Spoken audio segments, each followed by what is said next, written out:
So we'll get started then. Thank you for joining us on this Friday morning for our EpiCH seminar. And today we have a special panel who will be talking about their research on conducting community-informed cancer research with tribal communities. This panel is on Native-led scholarship, as we have 3 scholars who are all Native American women, and they've all trained or have trained or are training in our Division of Epidemiology and Community Health. And I would like to take a couple minutes to introduce them. So first, Dr. Melanie Nadeau, she usually goes by Dr. Mel, is an enrolled citizen of the Turtle Mountain Band of Chippewa Indians in Belcourt, North Dakota. She completed both her MPH in community health education with a concentration in health disparities and her PhD in social behavioral epidemiology, University of Minnesota School of Public Health.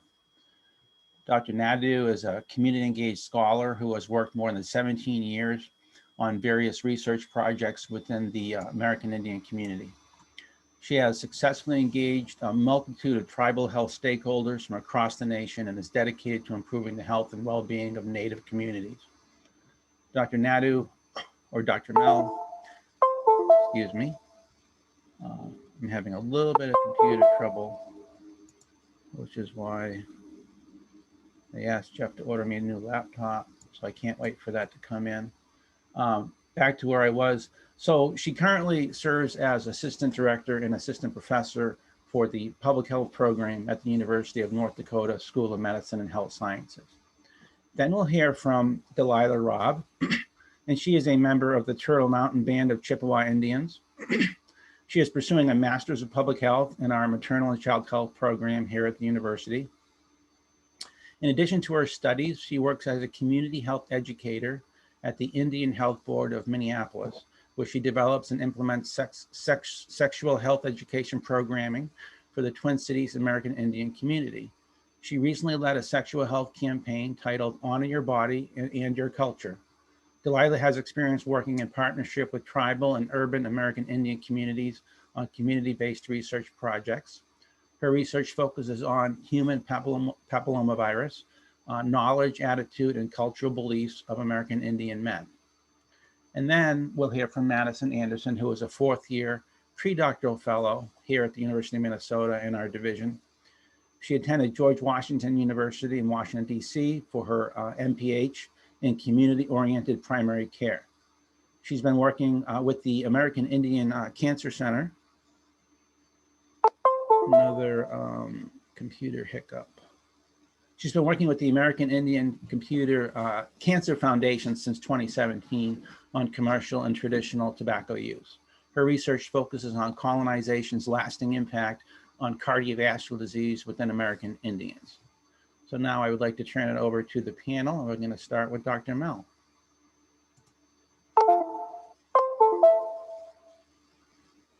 Good morning. Thank you for having me. It's so exciting to be here today. Being alumni, I had a great time while I was there. It's been a minute since I've been back. I wish I was there in person, but it's just wonderful to have this opportunity today. So I'm going to start. It's going to go by pretty quick. I only have 10 minutes. So I'm going to start by sharing a digital story with you that I did. And this digital story is kind of fun because it talks about my educational journey.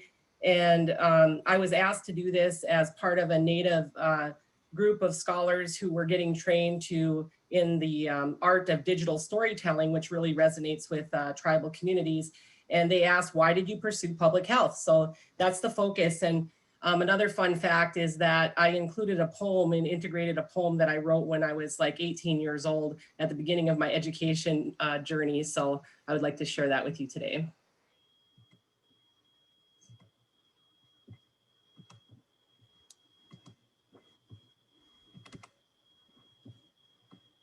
Let's see here.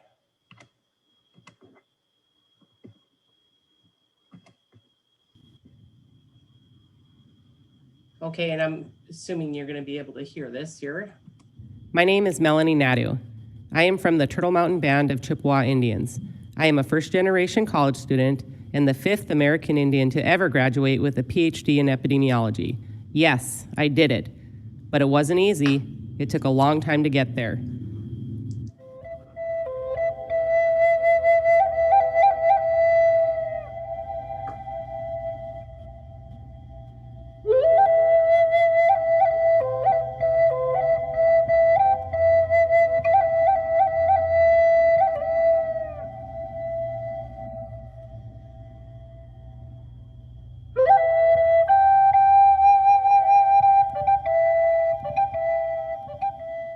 It was the summer of 1991 in Mackinac City, Michigan. I was only 19 years old and had just arrived at Headlands, an 8-week intense summer academic enrichment program designed for Native American students.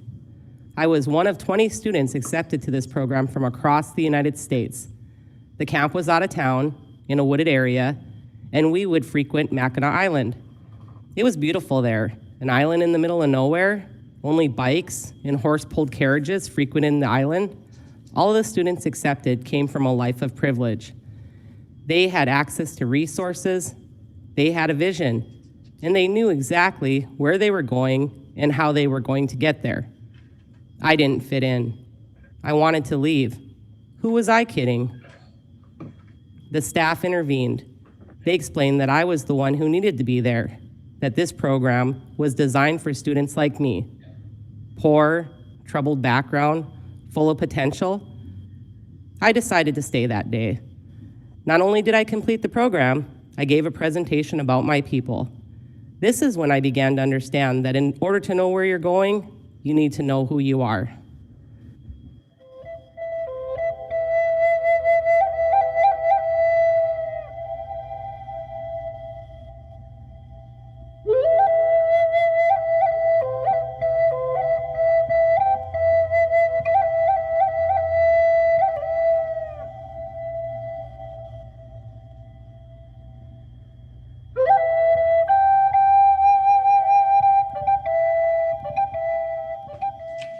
I was so excited to start college.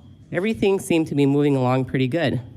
I got married, I had my daughter, and I was only one class short of finishing my bachelor's degree. Then everything changed. My mother became ill. My mother and father were both from the Turtle Mountain Band of Chippewa. Like my father, my mother had attended boarding school. She was a homemaker. She made the most beautiful star quilts and had always told me to pursue my education. She would say, "My girl, get your education. That is the one thing they can't take from you." She was my biggest cheerleader.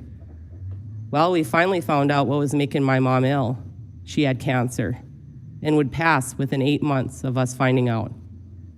Everything came to a halt. Everything fell apart. My family, my finances, my home.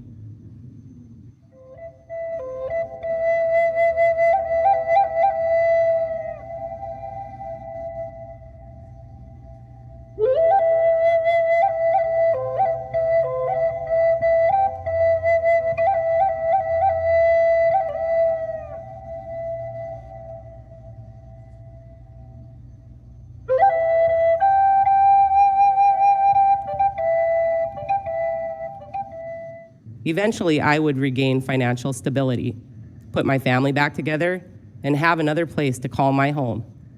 It took me years to pick myself back up, but I was determined to keep going. I wanted to honor my mother's life and the life she had given me. Knowing who I am always helped me. Thinking about my parents' teachings, focusing on positive messaging, and knowing the ways of my people. I went on to finish my Master's of Public Health in Community Health Education with a concentration in health disparities, and my PhD in Social Behavioral Health. My name is Jawani Gijigoikwe, and I am on a turtle's walk.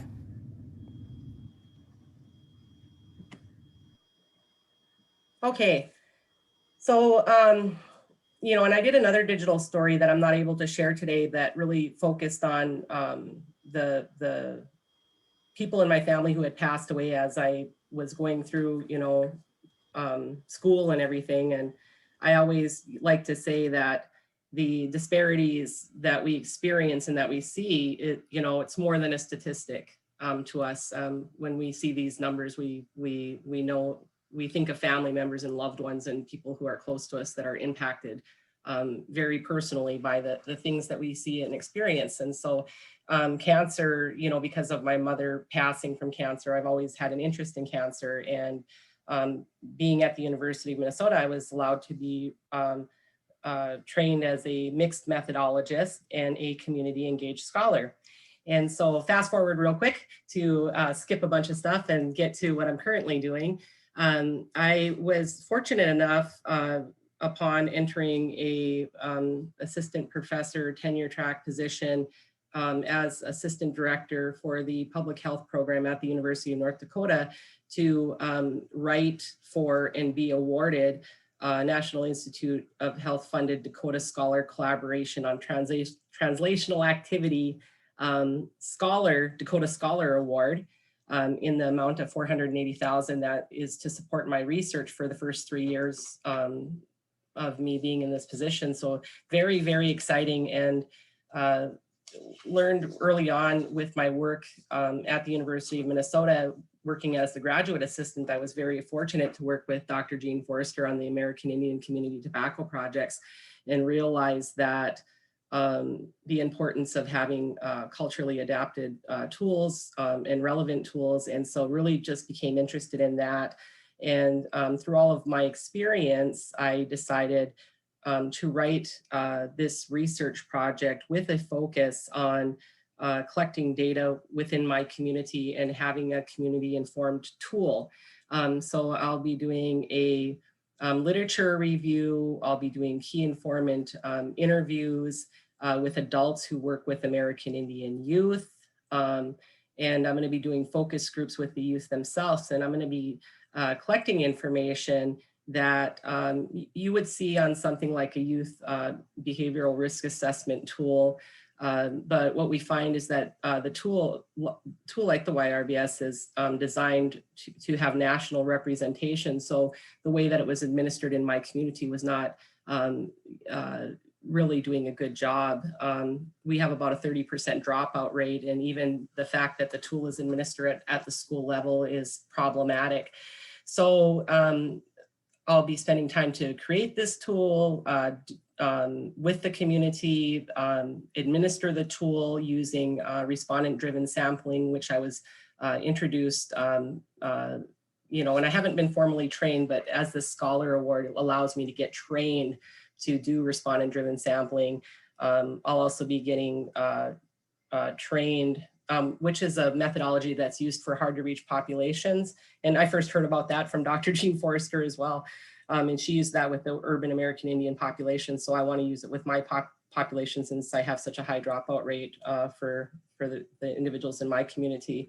And I'm also, you know, using this Scholar Award to get trained in things like COVIDence to help support, do my literature review, Max QDA to help support tracking of my information as a mixed methodologist. So very, very fortunate to be serving in this capacity and working directly with my community. And with that, I'll pass it on.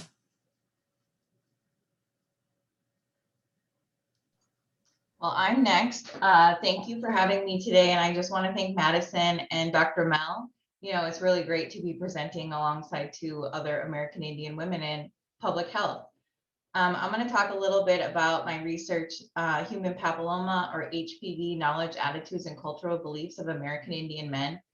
This project started before I even came to the School of Public Health. I'm part of this fellowship, and I started in 2018, and they were really encouraging me to do my own research project. And I said, oh, I don't know, I don't know if I'm going to do this. And, you know, they're like, well, do you have an idea for a mentor? And I'm like, not really. And they're like, how about Dr. Nadeau? Like, we can connect you with her. And I'm like, well, I actually know her because we both have ties to North Dakota State University. So we started thinking about this project pre-COVID, and I started drafting a protocol for in-person researching, and that really has taken me on a ride here, because with COVID it has really changed.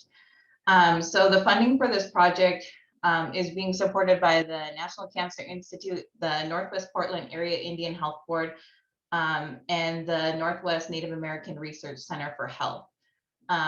The funding started in July of 2020. So we were already in COVID, and I was like, what am I gonna do? I have to rework my whole protocol. So I worked through it, and I was able to develop a protocol. And one of the nice things about the timing of this project is I started my program in June of 2020. So I've been able to use my work with this program for my coursework. So I've been able to use it for my APEX, and then I'll be able to write up my findings for my integrated learning experience, which has been really nice. So I'm going to use the thesis option. Just a little bit, I'm going to talk a little bit about the background of HPV, talk about some of the literature that is out there around this, talk about the aims of the study, a little bit about the tool, and hopefully I can get through that in about 8 minutes. So HPV is the most common sexually transmitted infection. It's estimated that 90% of the population who is sexually active will contract some HPV strain in their lifetime. So there's over 100 different strains of HPV out there. Most HPV infections clear on their own, they're asymptomatic and do not cause any adverse health effects. However, HPV, some strains are associated with genital warts, cervical cancer, anal, penile, vulvar, vaginal cancers, as well as oropharyngeal, which is the head, neck, and throat. So when you look at HPV associated cancers in American Indians, you see that American Indian men have statistically significant higher HPV rates compared to non-Hispanic whites in the Southern Plains and the Northern Plains. And then if you look at cancer data for American Indian women, you also see higher rates of HPV-associated cancer compared to non-Hispanic whites in the Northern Plains, Southern Plains, and Alaska. So there is an HPV vaccine. So the vaccine, when it first came out, it covered 4 different strains of HPV, and now it covers 9 different strains, which is great. And if you look at the early release of the HPV vaccine, it was targeted primarily to young girls age 11 to 26, and it didn't, it wasn't recommended for males until 2019, when you still see the effects of that now. So some people don't think that, you know, the HPV vaccine is for males, or HPV is just a woman issue. So we're still fighting against that now, and you can see that. However, I think there's been a major push to promote the vaccine for males and females. So I see that changing. When you look at vaccination rates, which is really interesting, American Indians have higher vaccination rates for the HPV vaccine compared to non-Hispanic whites. So they're being vaccinated not only for initiating it, but completing the 3-dose series, which is interesting because we see higher rates of HPV-associated cancer. However, the long-term effect, like cancer, cervical cancer can take 10 to 20 years to develop. So maybe we won't see the benefit of the vaccine for a few more years. I'm also looking at trying to find some of the early data for vaccination rates for since 2006, which can be challenging because a lot of the documentation of that is not consistent.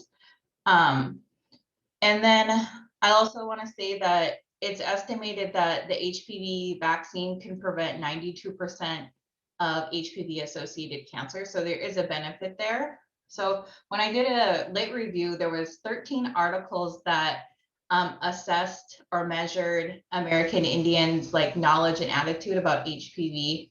10 of them were qualitative studies or mixed method studies, and only one study out there was specific for American Indian males. And that was a qualitative study that was done at the University of California with college students. And most of the people who participated in that study were members of tribes from the Southwest. So there is a gap in research for this area, and I think that that's really exciting to be able to explore something that there's just not a lot of literature out there on. So the aim of the study is to explore HPV knowledge, attitudes, and cultural beliefs. And I also want to see if there's a relationship between American Indian enculturation and HPV knowledge and attitudes. I also want to see if the enculturation affects American Indian males' acceptance of the HPV vaccine. So the survey tool, it's a 60-item tool, and it was developed using past research studies related to culture and HPV. So there's two main sections of the survey. There's the enculturation section that asks how much do you identify with your American Indian culture and how much you connect with it. And then there's a series of, I think, 15 questions that asks specifically if you engage in specific activities, spirituality, and your community. I thought it was really important to add community because community participation is really important in the American Indian community. And then the next section has to do with HPV, and we ask questions, just a series of like true false questions about HPV knowledge. So, you know, is HPV a sexually transmitted disease? Does HPV cause cancer? Things like that. And then we move into some of the HPV vaccine. So we ask them if they're vaccinated, their level of interest, and then we also ask related if they have children and how that relates to their children. So they has a provider ever talked to them about the HPV vaccine and their level of interest. And then the survey closes out with some just trying to figure out how people would like to get HPV information and information on sexual health. So that's the main, and then that's the main parts of the instrument. And then we also did a pilot, and the pilot really tried to explore, get some feedback on the tool. So asking them, how is the flow? How is the words? Are they simple? Are they direct? Is it asked in a respectful way? And no modifications were made after the pilot. Right now we are collecting data. So this morning I looked and we had 36 participants. So we are sampling using a convenient sampling method. So we're using social media, email, we're recruiting at the Indian Health Board Clinic. So there's flyers in our clinical rooms, bulletin boards, the Circle newspaper, which is a local American Indian newspaper. So I hope that by collecting this data, we can address some of the research gaps and also develop a more targeted approach for HPV prevention and cancer prevention that can be utilized by state and public health agencies, tribal and urban clinics, and Indian health services. And I just got to give a shout out to my research team, which is Dr. Melanie Nadeau, and Megan McCann has been doing some advising, and she actually went to the School of Public Health too. And then Afton Delgado, she's been helping with some research assistant duties, and I couldn't do it without her because I work full-time and school full-time. So she's the one answering the phone calls and screening people beforehand, because we found out that we needed to screen people over the phone because it felt like some people might not be honest about their identity where they live. So there's some criteria related to residency. So it's been really helpful to have Afton be part of the team. And 3 of the 4 people on the team are American Indian women. So I think we're really bringing it home. Thank you.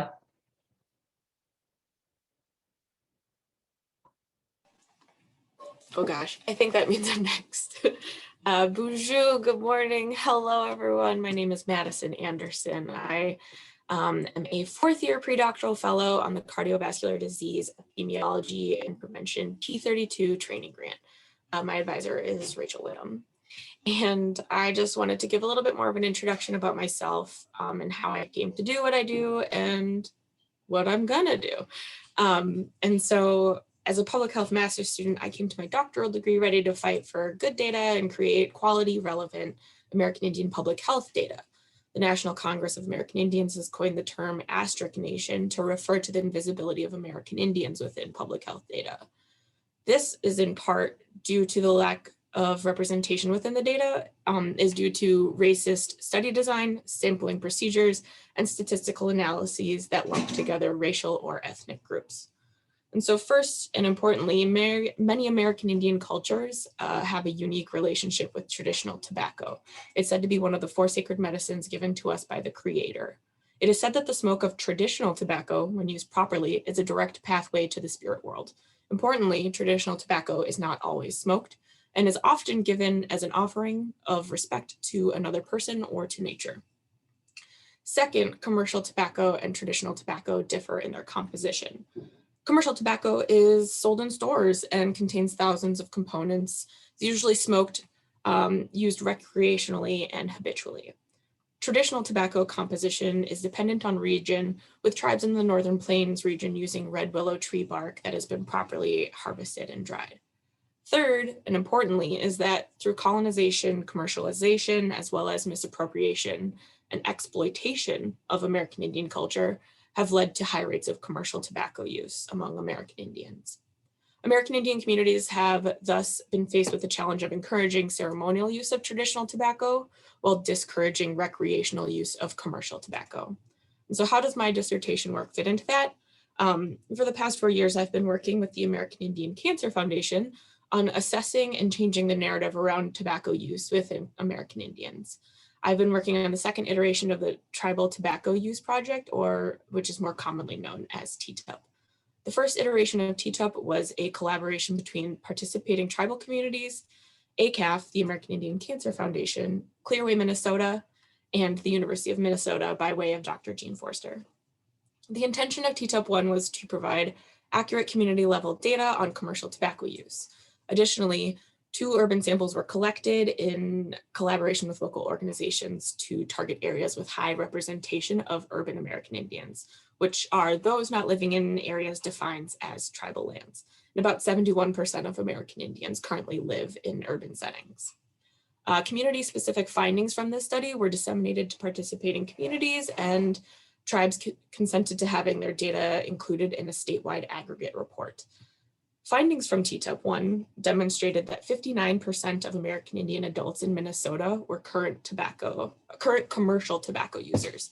And that's compared to only 16% of only 16% of Minnesotan adults in 2013. So we're seeing large disparities of rates of commercial tobacco use. That wasn't previously described in some of these more nationally representative epidemiologic surveillance systems. One important thing to note is that the TTUP captured something that these epidemiologic surveillance systems didn't, and that is that 71% of American Indians in Minnesota were also traditional tobacco users. And these data have impacted the tribal communities in many different ways, with communities using the TTUP 1 data for grant applications, which then inform community cessation interventions. Though we are still in the process of collecting data for TTUP 2, which is the second iteration of TTUP, results are promising. We have seen tribal communities that have decreased their commercial tobacco consumption by almost 20%. I cannot share community-specific findings, but I also want to say that we're in the process of collecting our urban sample, and so we hope to have some results, statewide aggregate results, out to the communities very, very shortly before the end of the year. And so all of this to say that the next step of where I'm taking my dissertation is to look at electronic nicotine delivery system use among American Indians in Minnesota. Given the high use of commercial tobacco among American Indians in Minnesota, I'm wondering if the electronic nicotine delivery systems are going to present the same issues that they have to American Indian communities as commercial tobacco. Traditional tobacco and commercial tobacco may look slightly more similar, and electronic nicotine delivery systems might not replicate these feelings, or might not be perceived as risky as combustible cigarettes. And so I am going to be distributing a survey to young adult American Indians within Minnesota that will look at perceived risk of e-cigarettes and compare that to cigarettes. And I will also look at if risk perception category predicts e-cigarette use. Further, I'll also be asking questions about the perceived impact of COVID-19 pandemic on commercial tobacco use. But more importantly, I would like to circle back to the other 2 women on this call, Dr. Mel and Delilah. And it is because of their efforts today that TTUP is where it is. Dr. Mel actually worked on the first iteration of TTUP with Dr. Forster, and then Delilah and I worked to finalize the survey for the second iteration of TTUP. And Delilah, importantly, was also part of the team that added questions on electronic nicotine delivery systems. And so because of these ladies, I will be looking, I just feel like I'm really supported by these ladies. That's what I would like to say. And so it's really cool to be here at this panel with these two, especially given that we all have worked on this same project that is so meaningful to American Indians in Minnesota and nationally as well, because it is so unique. Each tribal community is a partner in this study, and that's kind of unheard of. And so we're very excited to get our results in for the TTUP study, and then hopefully my dissertation will all come together, and then I'll graduate with a PhD. We'll see. But that's all I have to share for my progress, and I'd like to say Chi-miigwech to everyone for showing up today. Thank you so much. That was really inspirational and really interesting, important work you're all doing. So we have plenty of time for discussion. Rachel Whittam says, great presentation to you all, which I completely agree with. So if you'd like to speak, you can raise your hand or type a question into the chat. And if any of the panelists wanted to, in the meantime, talk about anything else that they may have forgotten or wanted to say, we have plenty of time for that as well. Can I ask a question, Mark? Sure. So thank you, everyone. I'm Diane Newmark-Steiner. I'm the chair of the division. And it's just so, I mean, Dr. Mel, it was so moving to see your video to start off. I just really want to thank you. And to all of you who are at different levels, but have been trained in our program or are currently being trained, it's just an honor. I wanted to ask you what you felt was most useful in your training with us, and what suggestions you have for us to do a better job. I can start out with that one. You know, when I was at I went to the University of Minnesota on a Bush fellow, as a Bush fellow. And so I was, you know, very fortunate to have that financial support to get there and to sustain me being there and to be able to actively engage in my program and to seek out other opportunities by having that financial support. So financial support is so very important. The other thing that I would like to say is that, you know, being a Native person, it was just so very important for me to have connection to Native community while I was there. And so Dr. Jean Forrester's project that was working directly with Native communities really allowed me to ground myself as a Native person within the school and to do meaningful work and feel connected to community. When I had such a great time when I was in my master's program that I said, hey, I'm gonna apply to the PhD in social behavioral epidemiology. And I didn't realize it at that time that I would be the first Native person to enter into that program, and ended up being the 5th nationally once I explored the ASPPH data. But what helped me to succeed, I would say, is that, you know, the first year of completion, I told Dr. Jean Forrester, I said, I'm going to be going home. I'm going home for the summer. And she said, what? Students don't go home for the summer. What are you talking about? And I'm like, well, I go home for the summer, you know, because I had left my daughter. My daughter had came up with me she was in middle school, and they say it's just trying to, you know, move nitroglycerin to try to move a middle school kid from the reservation to the city. Just to try move them, period, is problematic. But I just had a tough time. So she ended up moving back and staying with my sister, who's like a second mom to her. But it was really important, you know, because I had the 8-hour drive and I'd make it home on holidays and the weekends that I could, but it was very, very burdensome to be separated like that. And I'd go home for the summer and work at the Indian Health Service as on a student externship, which paid really good at the hospital and gave me lots of different experience from different views throughout the hospital. And I worked in public health there too. But you know, Dr. Jean Forrester said, well, that doesn't typically happen. I said, well, I'm afraid to say that if I can't go home for the summer that, you know, I'm probably not going to be able to complete this program. And she took that very seriously, and she wrote the Community Engaged Cancer, I forget the formal name of it, training grant. She picked my brain. We met multiple times, and she said, what does a community engaged scholar look like? She wrote the training grant. It got funded. I was in the first cohort. You know, then Chris Rhodes at the time, she was my supervisor for the American Indian Community Tobacco Project. She went on to be to head up and lead the efforts and launch the American Indian Cancer Foundation. And she, you know, was initially my supervisor, but she's my very dear friend now.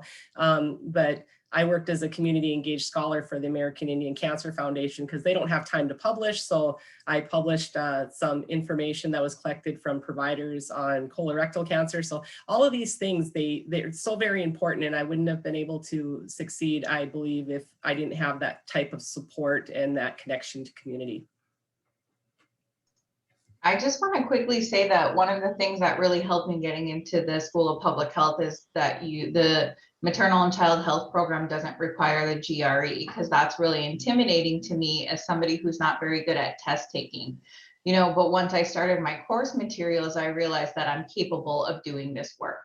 It's, you know, I'm leading my own research, I'm doing well in my coursework, but that GRE is just, it's intimidating, and I understand the purpose of it, but dropping that was like, as soon as I found out you guys dropped it, I applied, because I didn't want to, I was very hesitant to take it, and I had kind of done some studying around it, still hadn't taken it, was getting ready to take it, and then I looked on the website, and I know that some other programs at the School of Public Health do require it, but that was one of the things that really encouraged me to get into the School of Public Health. So yeah, I think that's really important, having been part of discussions going back a number of years on the GREs and the problems with them. So that's actually really good feedback. And I think that's a national trend also for the MCATs for medical school. I think those are going away as well. I also would like to chime in and touch on the useful suggestions. One thing that I have found in regards to, Mel touched on this as well, is publishing. Within the PhD program, I do want to say, I feel like there has been an emphasis to publish. However, I haven't, meaningful dissemination is something that has meant a lot to me as a community-based researcher.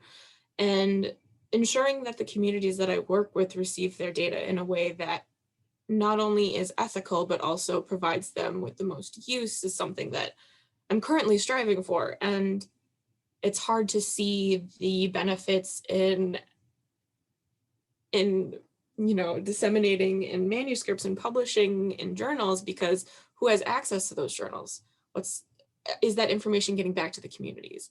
And so I've been really appreciative of the mentors that I have within the School of Public Health, within the Division of Epi, who've been very understanding of that I am working with these communities and these nonprofit organizations to be able to make the most use of their data, which might not meet the needs, or I'm sorry, meet these specific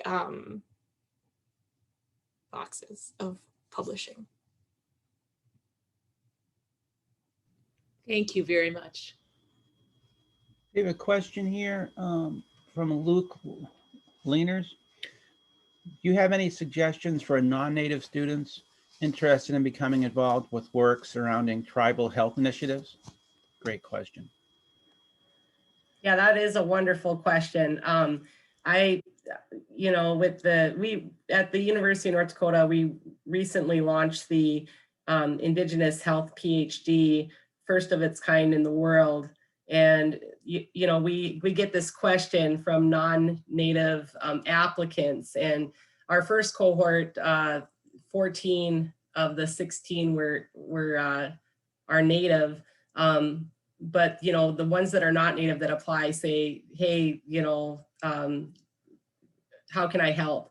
And we absolutely, being the smallest population in the United States, and the most diversity, we do need allies in the work that we do. And so absolutely invite allies to support and learn and train and work with community. And I would just say that, you know, the advice would be when I launched Technical Assistance Center at North Dakota State University to provide technical assistance to tribes, state stakeholders would approach me and say, how do we work with the tribes? What do we do? You know, and I'm like, well, did you introduce yourself? Did you go out and introduce yourself? You know, no agenda, just a meet and greet to say, hey, I want to get to know who you are, what you do, small town talk. You know, these humble ways of just being a good person go a long way in Native communities. And so I would just say, if you want to work with Native communities, you know, just be humble and listen and be willing to learn and be willing to be guided, and don't have anything on the agenda of the first meeting. Just get out there and be a good person and get to know the person a little bit better that you want to work with. Thank you. Linda Frizzell would like to talk. And I think you need to unmute, Linda. Again. Okay, I want to say howdy do to Dr. Mel. It's been a couple of years, and the other folks that are on campus. I just got transferred to the Department of Environmental Health because the dean is retiring. So I need to catch up with you guys.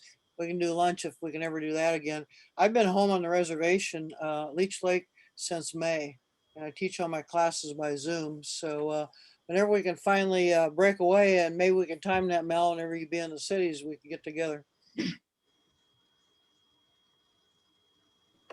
Thank you, Linda. I would absolutely love that. I sure miss having conversations with you, Dr. Frizzell. Thank you. Okay, another question here from Aaron. How could the school reach more potential Native students early in order to encourage them to pursue public health or other health-related careers?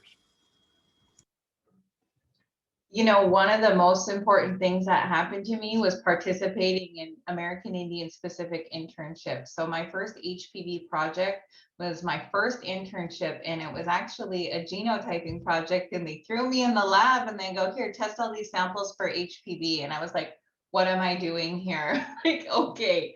And I was at NDSU, and I applied to this internship, and I showed up to student services because they were giving out free pizza, and they were like, apply to this internship. It's for Native students to get them into health research. And that was the summer undergraduate research experience with Sanford Health in Sioux Falls, South Dakota. And by my surprise, I got into that internship, and I participated in that internship for 10 weeks. And they taught me how to do research.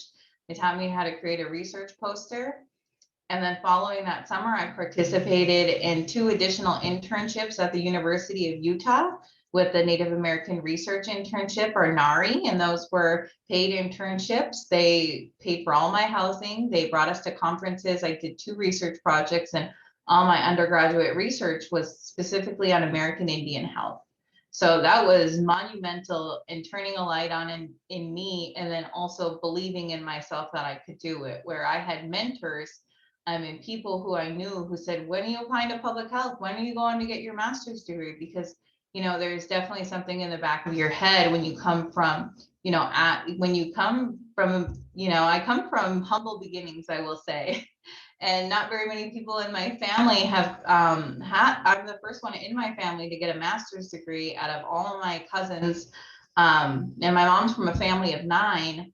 And I'm the second person in my whole family to get a bachelor's degree. So, you know, when mentorship is so important. So, you know, Dr. Mel is my research mentor. I meet with her every month, and I talk to her about my research, and she advises me.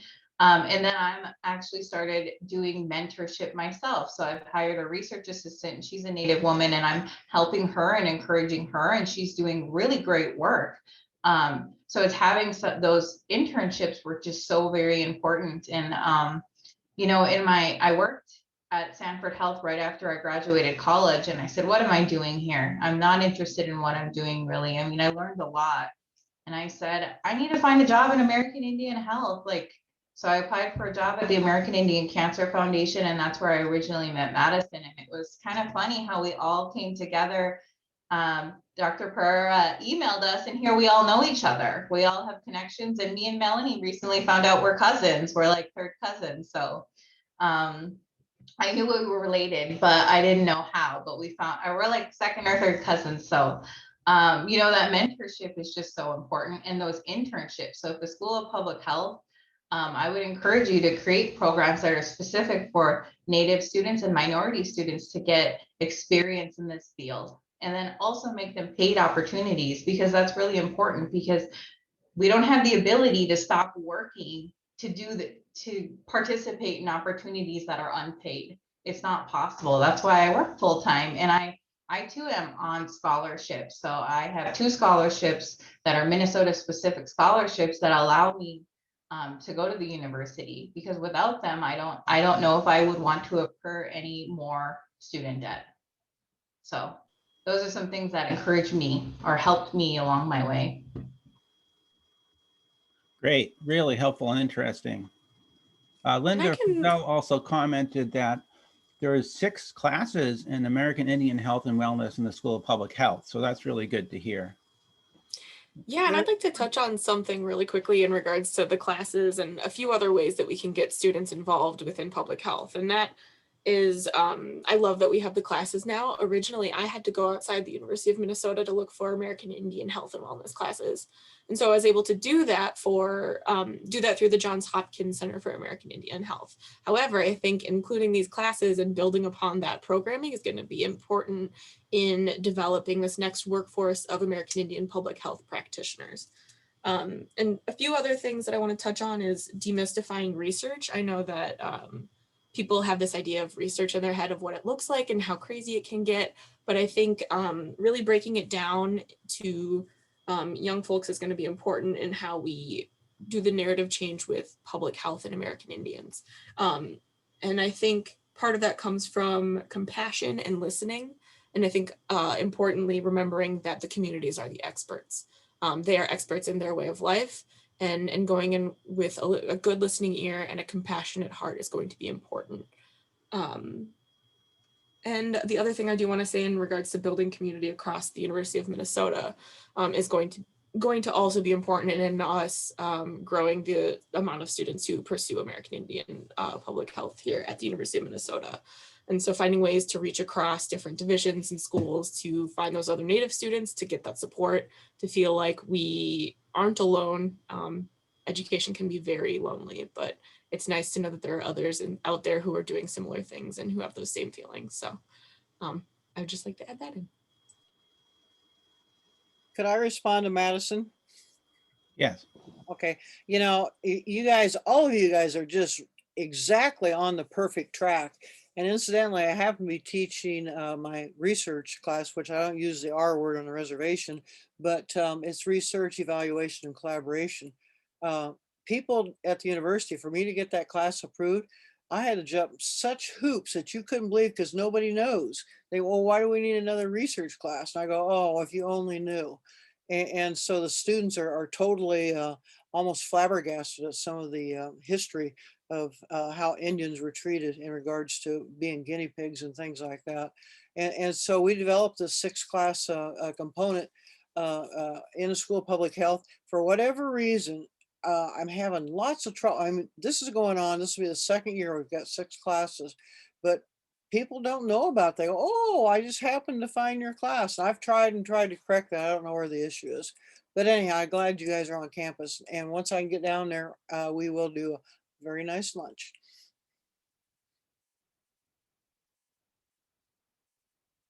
And I would just like to add a couple things around that. As far as, you know, reaching Native students, it's just, we're having these conversations even at the University of North Dakota now. I was just in a talk here last week, you know, on how we can address it at our institution as well. We can see that our numbers are declining, and there's very good reasons for that. I think, you know, it's so important to have a space where Natives can come together and be together and hang out and support one another. And so just providing that space, exclusive space where they can work together is so very important.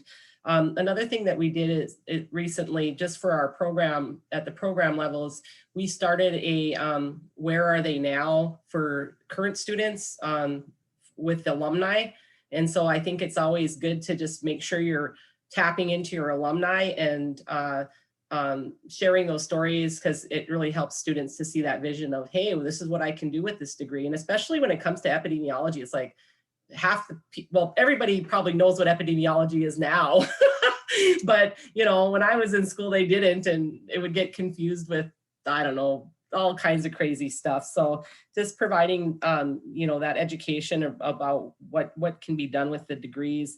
And the distance education component too, I think is really important, you know, offering classes in a variety of ways, synchronously, asynchronously, you know, for students that are working professionals. We do synchronous evening classes for our cohort for the PhD, and we have working professionals from across Indian country that have done really great work. And so the ability to not only bring these scholars and these professionals into to get to advance their education, we're actually learning from them because of the work that they're doing in Indian country. So I think there's a lot of opportunity to grow and to tap into these resources if we're willing to be flexible at the institutional level.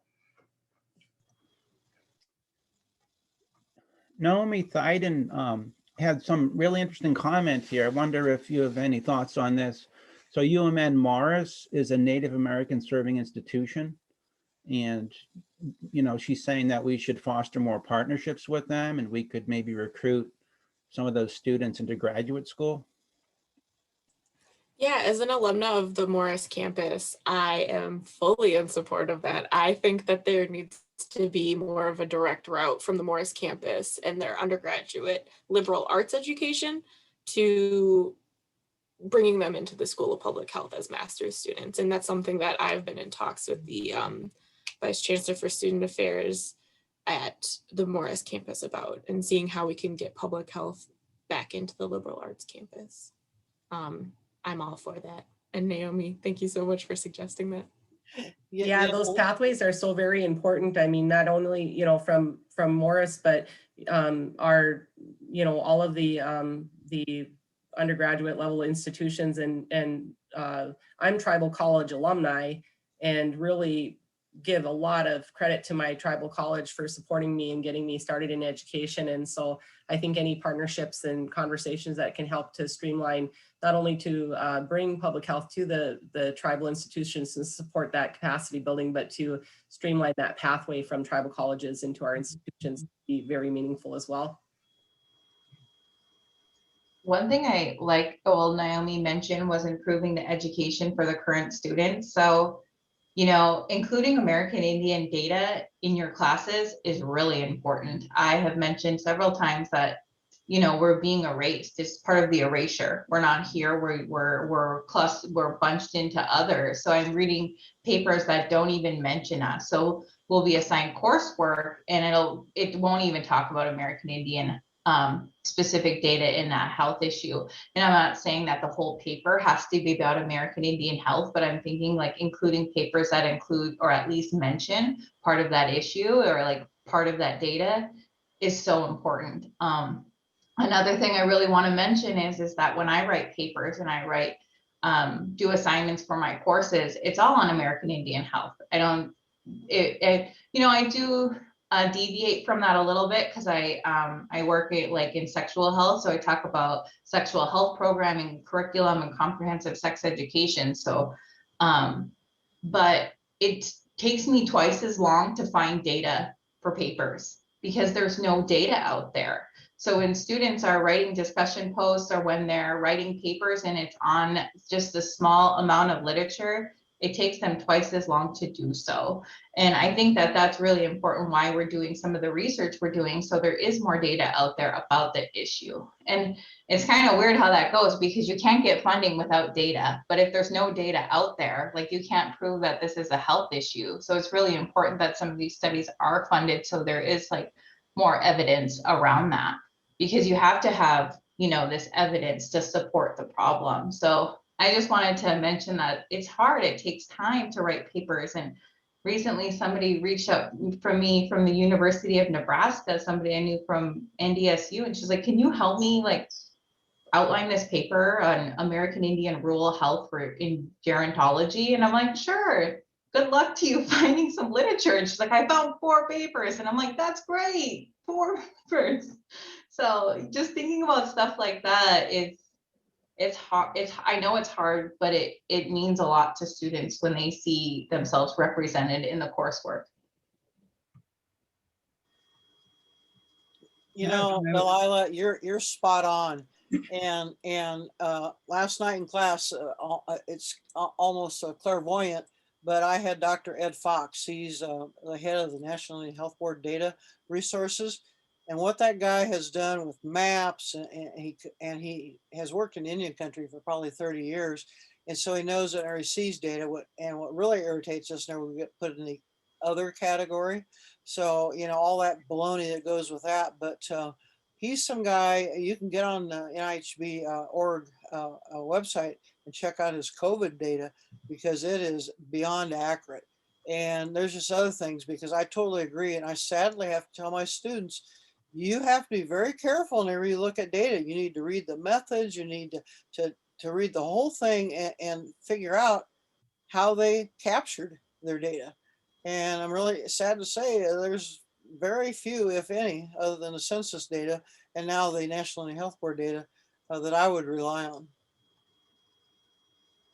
Yeah, I asked some people to help me find census data for the amount of American Indian men in the Twin Cities.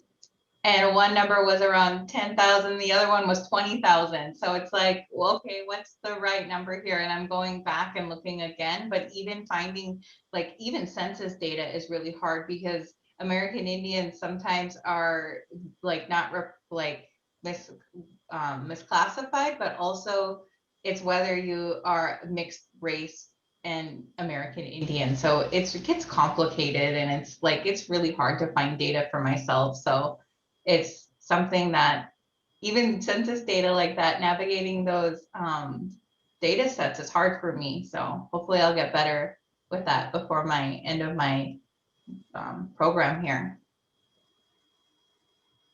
Madison, we just have a couple minutes left, not seeing any other questions. So I do have one more. Could you maybe comment a little bit on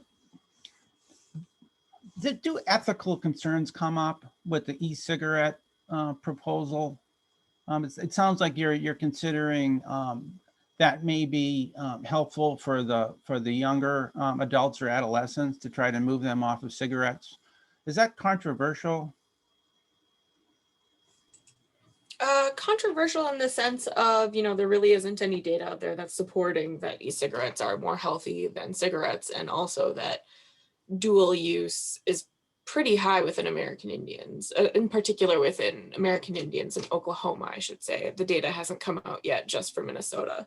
And so not only am I interested in looking at the data to see if American Indian young adults are using e-cigarette or e-cigarette nicotine delivery systems to get off of combustible cigarettes, but I don't know about the ethical concerns. I'm not advocating either way for any of those. I'm just more so looking to see what the data look like, and just to see what the different risk perceptions are of the different forms of tobacco. Got it. Okay, so it's not an intervention. It's more observational and trying to use mixed methods to understand, the epidemiology of what's going on. And okay, got it. Correct. Yep. Great. Thank you. Any final comments from the panel as we have about 1 minute left? Really appreciate it. This has been really inspirational. We got a lot of good insights and feedback. A lot of people are thanking you in the chat. So hope you all have a good weekend, and we hope to see you back here next week for a presentation from Dr. Bill Miller from Ohio State on his work on sex and drugs epidemiology and methodology. Take care. Thank you.